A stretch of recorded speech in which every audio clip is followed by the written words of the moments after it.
Global warming and its effects on the Earth are inevitable at this point in time. The area we live in, Hampton Roads, is extremely vulnerable to sea level rise. We have researched several strategies in order to better prevent flooding damages in this area. So we are here to talk to you about the tragedy of the climate change. So why do we need to invest our attention in Hampton Roads?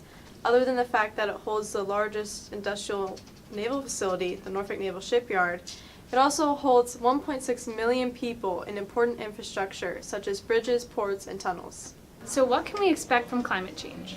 Well, Hampton Roads is the second largest population center at risk. It appears reasonable to anticipate a 1.5-foot rise in relative sea level between 2032 and 2065. And by the end of the century, the projected sea level rise is 2.3 to 5.2 feet. Based on historical storm surges, a 3-foot storm surge is a reasonable level to expect for moderate future storms. But if a hurricane brought a storm surge of 68 feet into the region, much of the area would be underwater. And the first to feel these effects of this climate change include neighborhoods, roads, churches, and museums. And by 2035, it is estimated that the region will add another 350,000 residents. It will cost at least $1 billion to replace current infrastructure and keep water out of the residents' homes and businesses. It's a wide area to tackle, so we're zoning in on the southern branch of the Elizabeth River. Our key point areas along the river are the Norfolk Naval Shipyard, the Chesapeake Energy Center, and the surrounding neighborhoods. These areas are in high risk of flooding, subsequently costing a fortune in repairs. We have 3 strategy types to help solve some of these issues. Firstly, all things natural are best. Natural flood management is an adaptive and sustainable approach. These are intended to complement traditional hard engineering techniques. We would like to utilize living shorelines to promote marsh habitat growth. These shorelines use organic materials to stabilize the shoreline, protect the surrounding environment, and improve water quality, which is essential to the largest and most productive estuary in the United States, the Chesapeake Bay. If we plant marsh grasses along the river, we can dampen wave energy, decrease erosion, and stabilize sediments through root growth. This will be extremely beneficial, especially since the Elizabeth River, like many others, had to be dredged to accommodate the shipping depths. To further develop this idea, we will create small concrete oyster balls and encourage native reef-building oysters to enhance our shorelines and provide protection for our newly planted marsh grass. This method was effectively used in Belford, Northumberland in the UK and drastically saved the area from continuous flooding and costs from the damage. Everyone knows that education is key. For our second method, we would like to promote climate change awareness through flood barriers. The idea of a flood barrier seems unattractive and inefficient, but they are temporary and demountable methods to provide additional protection. There are several varieties, but we would like to minimize flooding damages, preserve the area's beauty, and educate the community. Glass walls can achieve all of these goals. We will use pre-stressed glass, which is 5 times stronger than float glass, and if need be, breaks into blunt-edged crumbs that pose much less of a threat.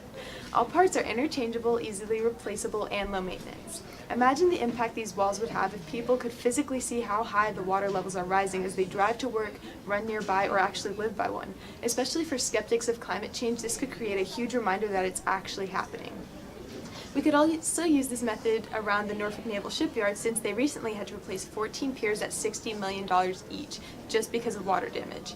In North Norfolk, England, glass walls replaced oak and flood barriers and successfully protected 500 surrounding properties for $126,000.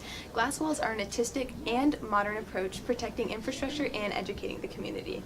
Lastly, let's make mitigation a priority. Our third strategy is to create a new energy center in place of the old Chesapeake Energy Center. Along the Elizabeth, this center has provided electric power for half a century, yet it was closed down in 2014 due to its pollutant emissions. Our plan lets reopen it as a new and improved green energy center.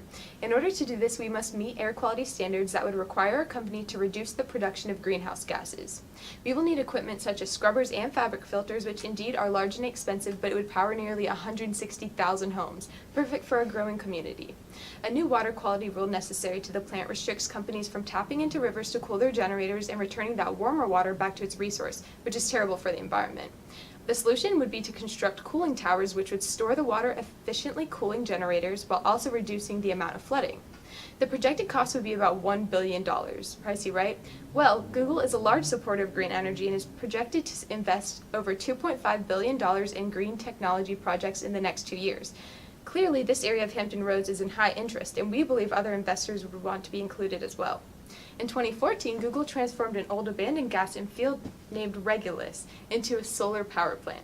Its CO2 reductions are equivalent to not burning 125 million pounds of coal annually. So, to save our Hampton Roads area, we're using a combination of natural flood management, A modern and educational glass flood wall barrier, And our new Green Energy Center to replace the old dysfunctional one. to conserve our area's beauty. to create an effective flood prevention program. And to demonstrate a realistic approach that can be replicated. Because I am a future environmental engineer, and I care. Because I am a future agricultural lawyer and I care. Because I'm a future beach volleyball player and I care too. We all care about the future of Hampton Roads. Do you?